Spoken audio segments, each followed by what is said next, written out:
Hi mga ka-bakers! Kumusta kayo? Ngayon naman ay gagawa tayo ng green pandan loaf. Handa na ba kayo? Ang mga kailangan natin ay bread flour 500 grams, yeast 10 grams, salt 10 grams, sugar 100 grams, vinegar 1 tablespoon, fresh milk 225 ml, butter 25 grams, and bread improver na 1 teaspoon. Ilagay na natin ang asukal, asin, suka, fresh milk. Haluin muna natin hanggang sa matunaw na ang ating asukal at higit sa lahat ay matunaw na ang asin. Pag natunaw na ay ilagay na natin ng bread flour na may kasamang bread improver at ilagay na natin ang yeast. Paandarin na natin ang ating mixer. Ilagay na rin natin ang ating butter. I-continue lamang natin ang pagmimix dito at ang mixing time nga pala na ginugol namin dito ay 10 to 15 minutes. Ayan, kapag nagsama-sama na sila at naging dough na siya ay okay na ito. Atin na itong kuhain at atin ito ilalagay sa ating lamesa at hihiwain na natin ito or hahatiin na natin ito sa dalawa. At bawat isa nga po pala ay 500 grams. Ngayon naman po ay atin na po silang isi-shape, atin lang po silang ipantay. Nilagyan na nga po pala natin ng 1 teaspoon na green food color ang isa, habang ang isa naman po ay hindi po natin ito nilagyan ng food color. Atin na po itong ipapasada at kailangan nga po pala natin ipasada ang nilagyan po natin ng food color at yung plain po natin na dough. At ipasada lamang po natin sila hanggang po sa makuha na po natin yung texture na gusto natin. Yun po yung stretchable na po ang ating mga dough. At higit sa lahat ay yung isa na po talaga sila at hindi na po siya yung may mga buo-buo.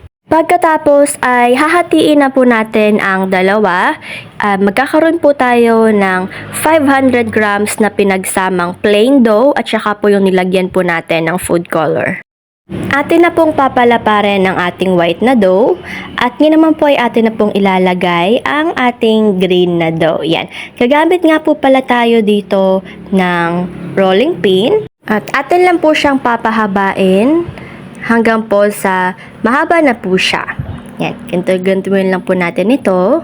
At pagka naman po mahaba na po siya, ay atin na po itong irorolyo. Yan, atin lang po siyang irolyo ng dahan-dahan. Just take your time lamang po mga ka-bakers. Yan.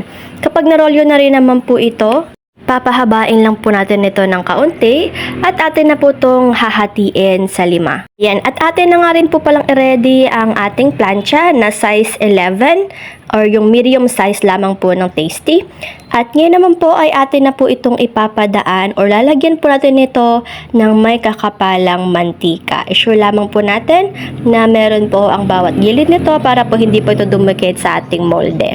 Yan, kapag ready na po ito ay atin na pong ilagay sa ating molde at atin po siyang ipahinga ng mga 1.5 oras or 2 oras. Atin lang po munang ilagay ang kanyang takip at pwede na po natin itong ipahinga. Pagkatapos ng mga 1.5 oras or 2 oras ay pwede na po natin itong ilagay sa ating oven. Ang oven temperature sa taas ay 170, sa baba po ay 200 at ang baking time ay 30 to 35 minutes. After 30 to 35 minutes ay luto na po ang ating green pandan loaf at atin na po siyang tanggalin sa ating molde. Itaktak lamang po natin at ready na po ito para palamigin po natin ng mga 1 or mga 1.5 oras. Siyempre, eto na po talaga ang ating green pandan loaf na napakasarap naman talaga mga ka-bakers at talaga namang mabenta. Pero wait, there's more dahil atin po itong i-slice. Kung meron po kayong slicer, ay pwede nyo pong ipadaan sa slicer or kung meron po kayong bread knife, ay pwede na rin naman po basta po dahan-dahanin lamang po natin ito. Pero mas maganda po kung meron po kayong slicer. At eto na nga po talaga ang ating finished product mga ka-bakers na sobrang cutesy, napaka-elegant at hindi po siya nakakasawang kainin. Pag tinignan mo pa lang naman po, tignan nyo, napaka-demure na po talaga nyo. Yung tipong hindi po talaga kayo magsasawa, lalo na po sa mga bata kasi pag mga bata, lalo na po pag colorful, abay tuwang-tuwa po talaga sila. Okay na okay po talaga ito pang negosyo or pangregalo na rin po or pang merienda ng ating pamilya. O di po ba napakasulit? Kaya naman mga ka-bakers, gawin nyo na rin po ha. Eto na po ang ating food for the soul ngayon. 1 Juan 4:7-8. Mga minamahal, mag-ibigan tayo sapagkat mula sa Diyos ang pag-ibig. Ang bawat umiibig ay anak ng Diyos at kumikilala sa Diyos. Ang hindi umiibig ay hindi kumikilala sa Diyos sapagkat ang Diyos ay pag-ibig. Amen mga ka-bakers. Hanggang dito na lang po muna. Paalam muna. Take care at higit sa lahat ay God bless.